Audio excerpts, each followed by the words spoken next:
Hello, and welcome back to the WHL Show. I am Hayden, and then I'm joined by my co-hosts Tanner and Adrien, who are in the same place today, which is cool. Yes. This week, we are going to be going over our typical recap, our regularly scheduled programming, as it were, as well as a quick Q&A sesh with us. We have posted yesterday a couple different platforms asking for questions, and we got a bunch. We may not get to all of them today, just for the sake of time. We all three have to be up insanely early in the morning, and it's pretty late. So for the sake of time, we probably won't get to all of them, but we're going to be opening up the Q&A session again for next week, if this goes well. So make sure that you follow us on Twitter, both the WHL Show and all of our usernames, so that way you don't miss when we do a Q&A session. So that way we can answer your questions as well. Because hey, you might be missing. We might not talk about what's something that you desperately want to know. On the note of following us, make sure that you follow us so you can request any guests. I am sending out emails and try working to get some guests on before the season's over. We did have a couple guests at the beginning of the season, or like at the beginning of the show. So if you want to check those out, feel free to watch back. You can watch it on YouTube or listen back on Spotify. The few dub players that we had then. And then just let us know who you want to see on in the future.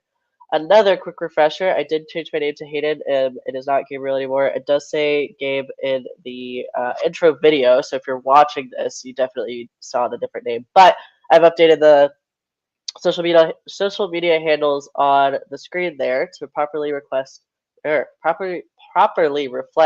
my username. Last little tidbit here before we jump into what we have scheduled is I am so congested, as you can probably hear. I cannot breathe through my nose, so sorry if I sound really nasally, but we're pushing through. All right, so to get started on this super fun episode, we're going to be going over again the same stats as we usually do, as well as a Q&A session, and as well as a little recap of some college hockey featuring some WHL alumni. So that'll be pretty cool.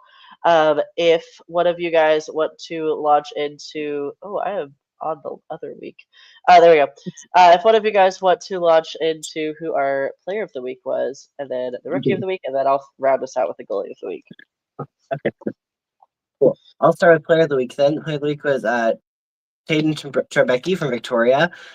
He's having a career year with 42 goals, 6 of them being game winners, and 36 assists for 78 points in 60 games. He sits second on the Royals for points and is tied for second in the WHL goal race, and is tied with Swickern's Luke Misselbacher for the league hat tricks with 3. He's only 19, so this is pretty impressive. Crazy. Yeah. I feel like those are for really the final year veteran guys, the last couple of real stuff like that. The hat tricks are crazy. Yeah. That is, absolutely. And who is our rookie of the week? The rookie of the week is Luke Blueswick from Red Deer. He led all first-year players this week with a goal and 4 assists in 2 games. Wait. He Oh my. Okay, I don't need to read the story here. He's tied for second in scoring among Rebels defensemen with 16 points, which are 3 goals and 13 assists in the 58 games he's played. And he is second among all Red Deer skaters with a plus 11, plus minus. Wow. That's crazy. Pretty good. Alrighty, and then for our goalie of the week is Daniel Hauser from the Calgary Hitmen. He went 2-0-0 on the week without allowing a single goal, so he had 2 shutouts this week. His 4 straight consecutive shutouts, straight and consecutive mean the same thing. His 4 consecutive shutouts have set a new franchise record for clean sheets. Hauser now has set 2 Hitman franchise records. His 4 straight shutouts beat the previous record of 3, which was first set by Justin Pogge in 2005 and 06, and then matched by Martin Jones, who I actually did not realize had played in the WHL. That's crazy. In 2009 and 10 season. Hauser has not allowed a goal in Jeez, 243 minutes and 23 seconds. That is crazy. Surpassing Poggy's mark of 228 minutes and 47 seconds in 2006. That's wild. He has put up a 2.62 goals against average, a .911 save percentage, and 5 shutouts this season. He leads all WHL goalies in shutouts, sits second in goals against average and save percentage, and fifth in wins. Right now, he is the WHL active wins leader with a 118-35-8-1 career record, a 2.60 goals against average, and a .909 save percentage, and 17 shutouts. He is currently 2 wins away from moving into a tie for second all-time wins by a WHL goalie. He is currently chasing the 120 win mark set by Tyson Sexsmith who played for the Medicine Hat Tigers and the Vancouver Giants, and then Corey Hirsch, who played for the Kamloops Blazers. Saskatoon Blades great Nolan Meyer holds the all-time win record with 122 regular season victories. So Hauser is looking to break that record. We have standings now coming up. We're going to be talking about the East. So if you guys want to launch into the Eastern Conference Eastern Conference standings, and then I'll go over the Western Conference. Okay.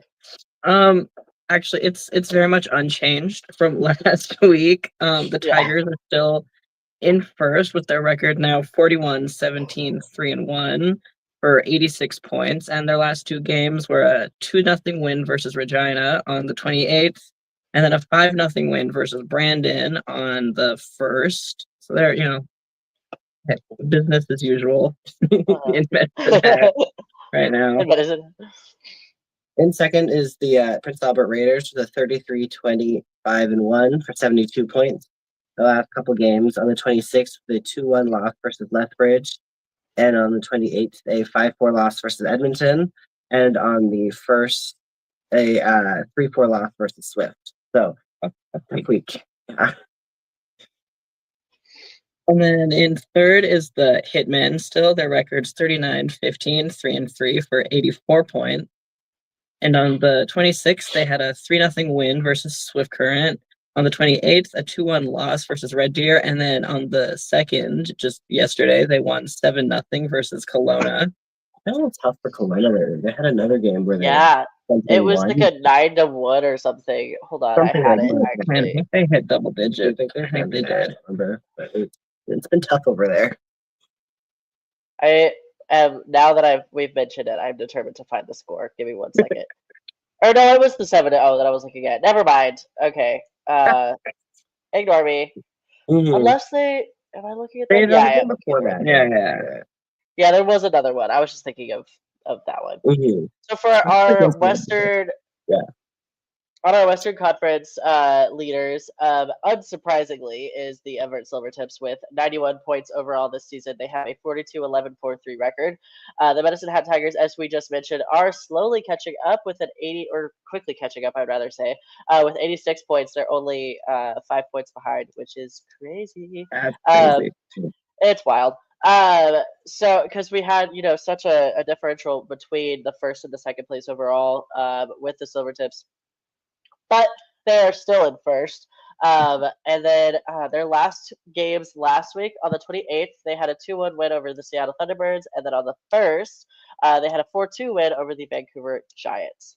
In second place is going to be the Victoria Royals from the BC division. They have a total of 81 points with a 36-15-3-6 record.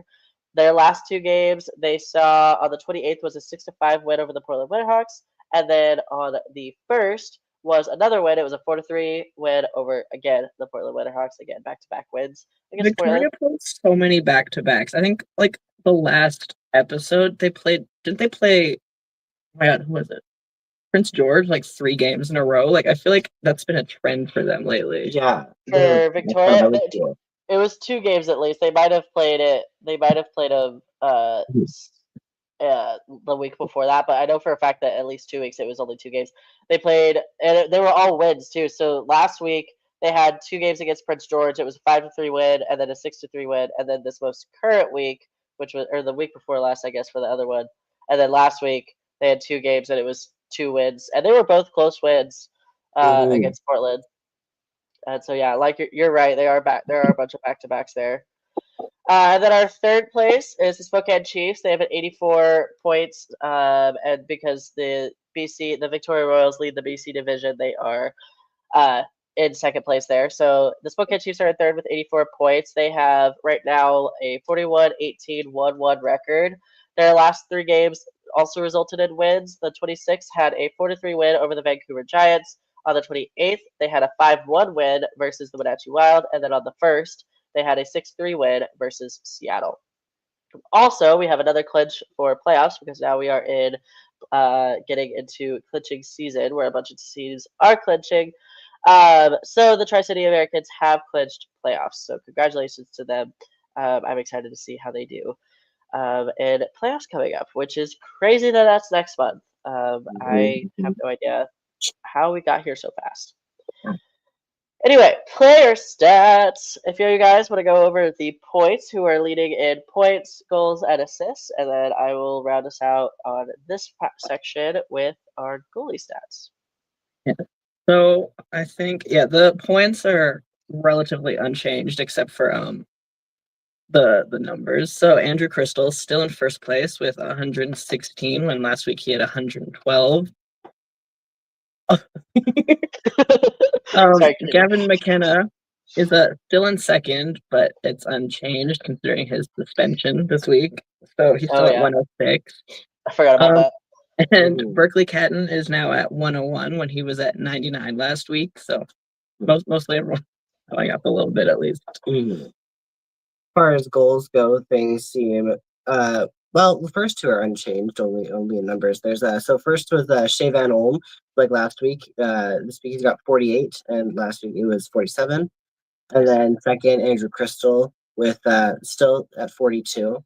Third is changed from Herder Bear last week with 38 to Hayden Trebecki with 42 in third. And then with assists, Andrew Crystal. Oh my god, I'm messing this up. He has taken first place with 74, and he had 70 last week. Gavin McKenna has moved down to second place with also 74, which was the same it was last week for him. And then third is Tyson Jugnoff from Portland with 68, and last week it was Berkeley Catton with 65. Nice.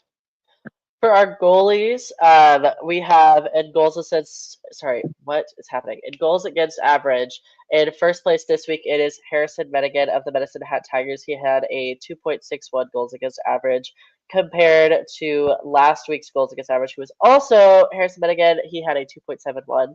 Last week in second place, it was Jesse Sanch with a 2.72. And then this week, I'm bouncing back and forth in my document here. And this week, it was Daniel Hauser with a 2.62 as well. He is in second. Third place for this week is Jordan Switzer of the Medicine Hat Tigers. He has a 2.67 goals against average. And then our goals against average for last week was Dawson Cowan with a 2.72. Save percentage. Last week it was. I'm just gonna read them off for last week. Last week it was Max Hildebrand, Jaden, and then Jaden Krause in second, and then Carson Brianison in third. This week for save percentage, it is Max Hildebrand in first with a .917, Daniel Hauser in second with a .911, and then Carson Brianison in third with a .910. And then, Adrien, if you want to talk about the wins for the goalies, if you want to read off the goalie wins there. So last week the wins, first it was Dawson Cowan with 29, and this week it is still Dawson Cowan with 31, a couple more. Second place was Max Hildebrand with 28, and this week it is Joshua Raffensbergen with 30. And then they flip-flopped. So last week Hildebrand was in second and Raffensbergen was in third, and this week it is switched, and now Hildebrand is in third, still with 28. Okay. All right. And then we have our Q&A. So just in the interest of time, we're not going to be answering every question. Thank you so much to everybody who did send in questions. I was honestly not expecting a lot, and the ones that we did, I'm very happy about. So thank you guys so much for interacting and asking those questions so we can answer them. Again, we're not going to be answering all of them today just for the sake of time, but next week we do hope to. So feel free to follow us and make sure that we have all of our notifications on and all that fun stuff, so that way you don't miss when we do another Q&A. Our Tanner actually had an answer for this one. One of our questions was, who are your favorite draft eligible players? And actually, Tan is, I have a very, the same answer as Tanner. So, Tan, if you want to just answer that. I picked Carter Bear. I honestly was going to say McKenna and then realized that he's still a 2026 draft eligible. Yeah, which is crazy. Yeah. But I picked Carter Bear because, other teams I've watched this season is the tip, so I've seen the most of him, and also his stats are kind of crazy. Kind of. Last year, his first season, he had 57 points in 67 games, and this season he has 78 total points in 53 games. So that's kind of a crazy jump for only his second full season in the league. So I think he's insane. He's so he was, I think, on all the draft rankings, kind of in between the 10s and 20s. He was around 17 or so average. I really hope he goes super high. He deserves it. He's so good, and he works so hard. I did an interview, not to flex, but I did an interview piece with him for my Indigenous Player Spotlight series last year in October. Not this past year, but the year before that.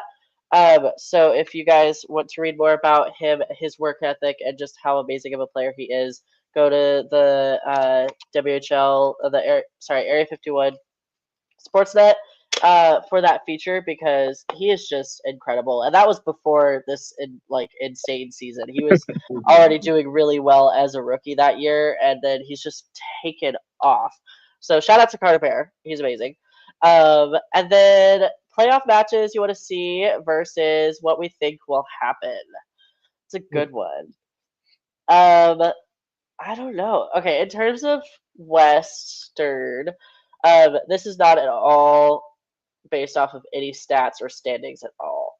I think it would be really, I don't care what round it is. I think it would be really fun to have a good I-5 rivalry, whether it be Seattle versus Portland or Seattle versus Everett. Honestly, I kind of want to just get a Seattle versus Portland sometime in the playoffs. I think that would be crazy and would get really rough, because that rivalry is just insane. And it's so fun to watch, and it's even more fun in playoff seasons. So whether it be, I don't even know who has the likelihood of even all of that, but I would love to see that. I would love to see, obviously even Everett versus Portland would be really fun. Tri-City versus Spokane is another fun rivalry that I think would be a lot of fun to watch. In terms of BC division, who else would I like? Vancouver versus Victoria is a fun one. I don't know if that's likely based off standings, but that would be a fun one. Prince George is really good. They honestly, I could see them going up against Vancouver, and I can honestly see Vancouver surprising us with that one. I really that would be a fun matchup. For Eastern, it's the classic rivalry is always PA versus Saskatoon. If we that's what it's looking like is going to happen. It is, yeah. And then we have who else? Who else would be fun? Calgary and because they're not. This is going to be later rounds, but Calgary versus Medicine Hat would be fun. Especially at later rounds as they're weeding out and getting down. That would be really fun. What about you guys? What do you think will actually happen versus also what do you want to see? A couple weeks ago, or I think somewhere in halfway through February, they posted the playoff scenarios, what it would be, and there was a Battle of Alberta, Edmonton and Calgary, and I always love the Battle of Alberta. They had the U Sports Canada West had a Battle of Alberta first round, and that was really good to watch. That's always so doesn't matter what league, doesn't matter what. There's always going to be a really hard fought rivalry there. Oh my gosh, yeah. Edmonton, they played both Calgary teams, didn't they? Sure did, yeah. Apparently got rowdy. Rowdy. Yeah, I think for the U.S. division, it's Seattle and Everett would be fun. It kind of sounds like that would still be the first round for them, but also it's kind of like the U.S. division is moving around a lot more. They are, yeah. Than the East is. But Blades Raiders is always fun. Scares me a little because the Raiders are kind of a powerhouse after the trade deadline. But yeah, but it's a fun game. It gets heated. The fans get really into it. that's the way to put it. But also, I mean, in the far future, I think I don't know who's gonna make it to the second, third round, but I think if we do get an Everett Medicine Hat series eventually, I really think that'd be really fun to watch. That'd be really fun, yeah. Yeah, that would be really fun. I'm excited to see like who the top two like from each division is or each conference is going to be.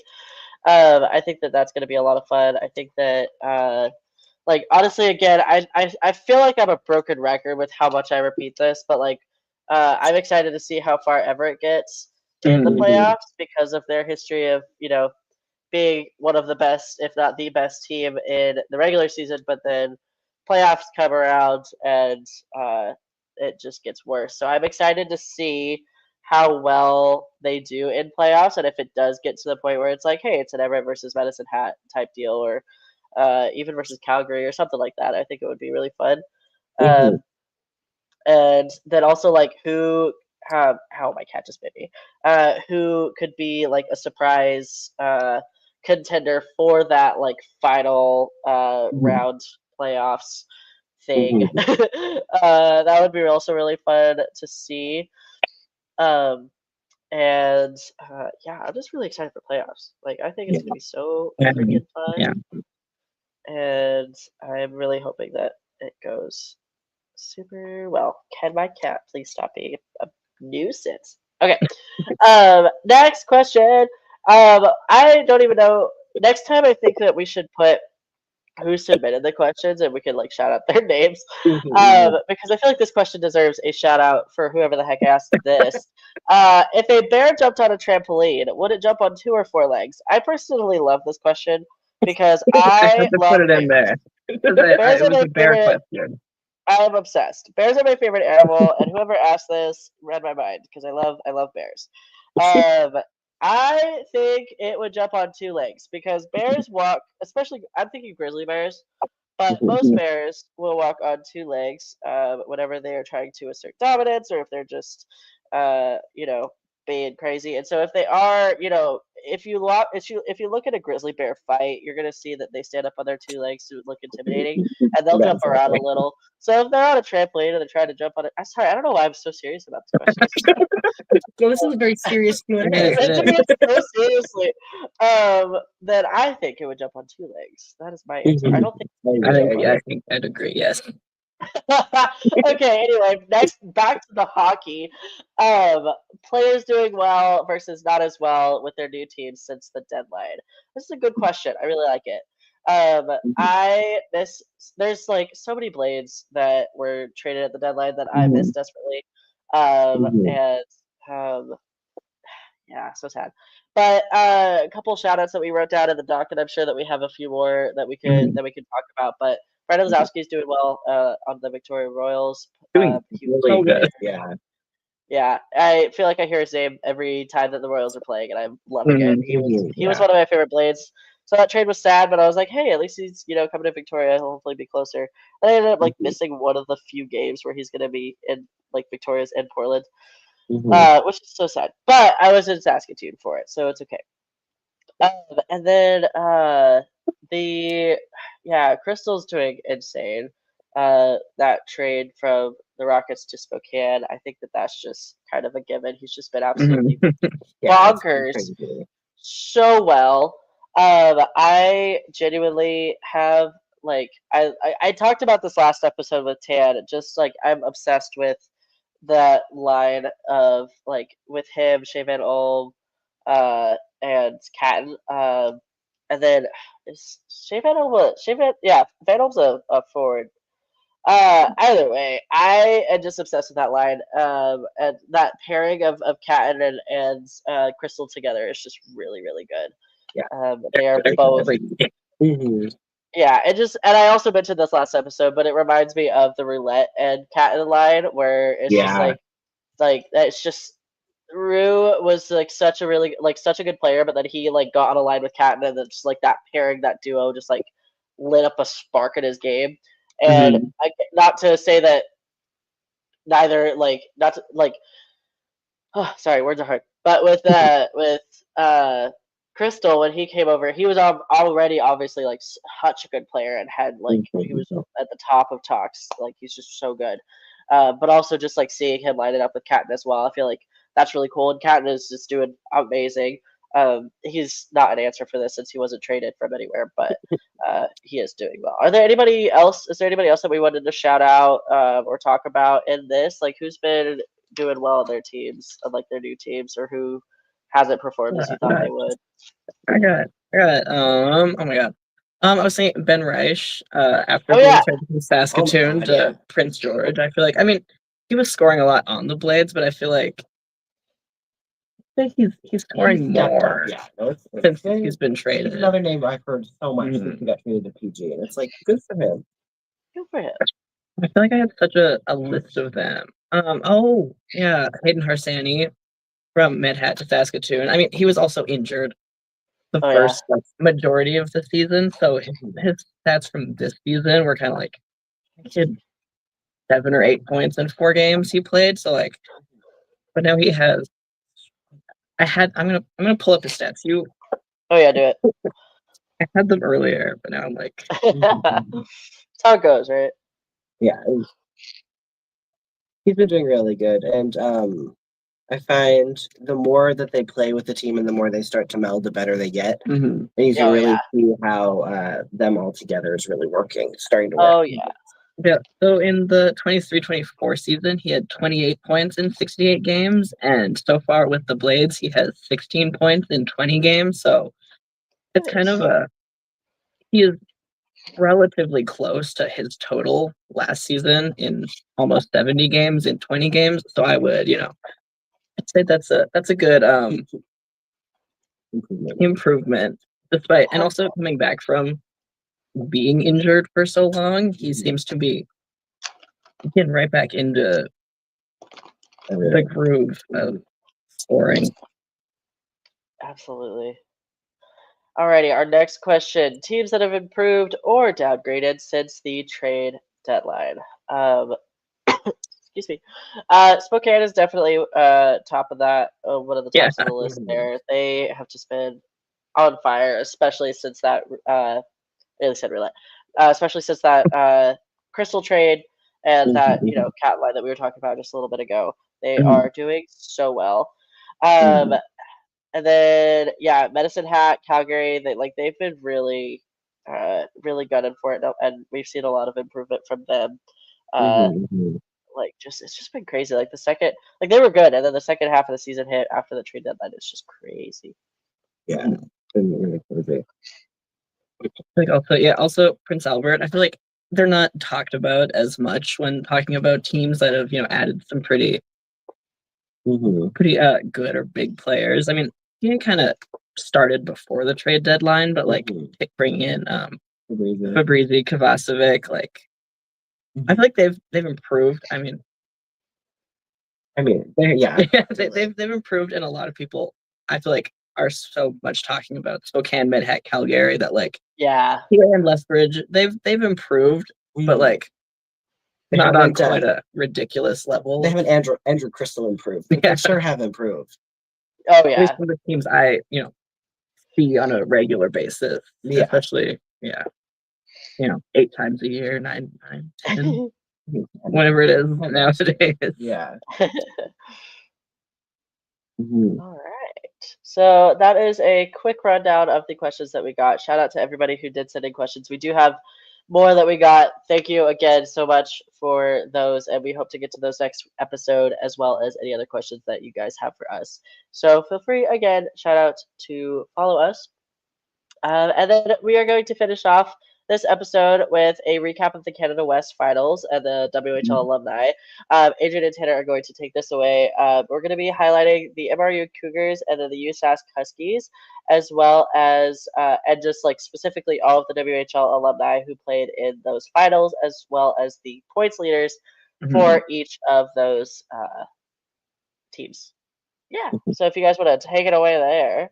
Yeah, you so MRU just came out of a series with the University of Alberta Gold Bears, which that was the second of their Battle of Albertas, which that went well. But yeah, MRU came out successful, and there is so many WHL alumni on so many of these Canada West teams. I was looking for this to put it into our little version, I'm like, wow, there's so many names and so many things, but for the top 5 in terms of stats from the series they've played, it was Josh Tarswell he played with Red Deer, and he was 3-1-4 in 3 games, or 4 points in 3 games played.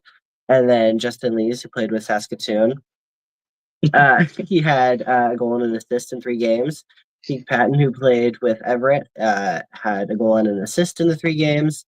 Remy Aquilad played PA. He had 2 assists in the 3 games, and then Leighton Feist, who played with the Blazers, had 2 assists and in the 3 games played. And then there was Tristan Zandy from Lethbridge, Robbie Holmes from Regina, Spencer Moe from Prince Albert, Hal Walker from Regina, Curtis Smith from Medicine Hat, Robbie from Delorme from Portland, Robbie Holmes from Regina, Connor Bouchard from Tri-City, Blake Stevenson from Calgary, Clay Honest from Portland, Von Waterroot played Victoria in Saskatoon, Jane Weens played with Brandon in Saskatoon, Shane Farkas played Victoria, Michael Ladyman, who played for the Ice, and Ethan Rowland, who played for the Blazers as well. Yes, and also I know that Chris Smythe also played for the Portland Winterhawks. So yeah, so and cool. then the University of Saskatchewan Huskies, they just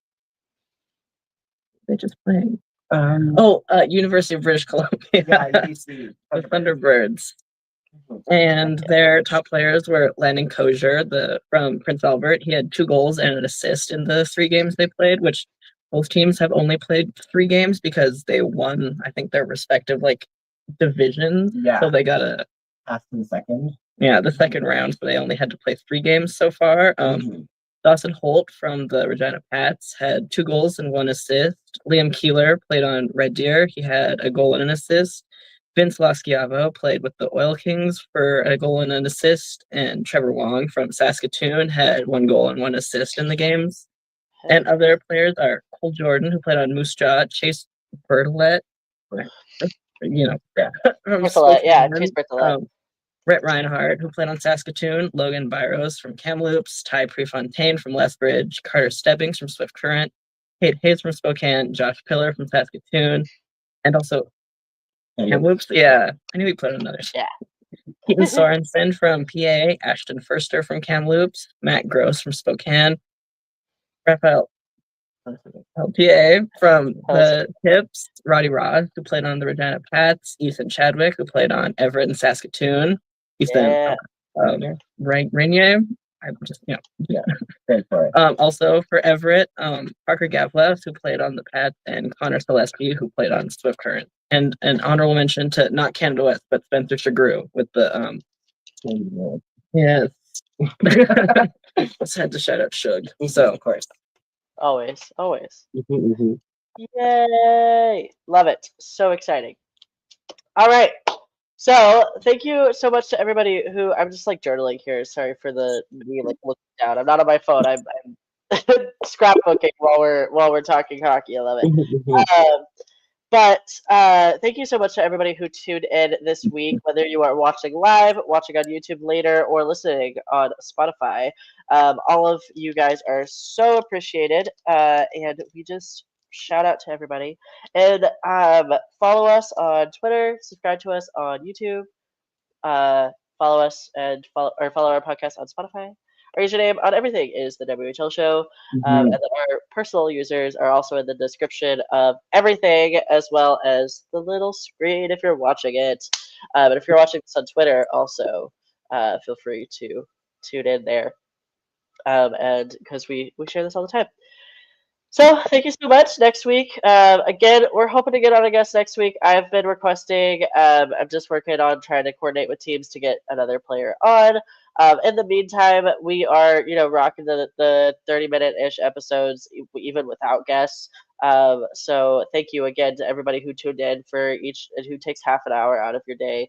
Every Monday to come hang out with us so we can talk Dub hockey. We really appreciate you guys. We love you guys.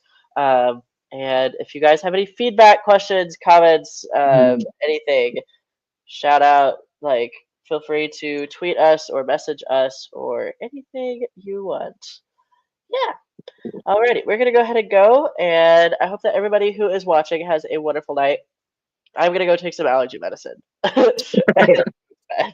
So thank you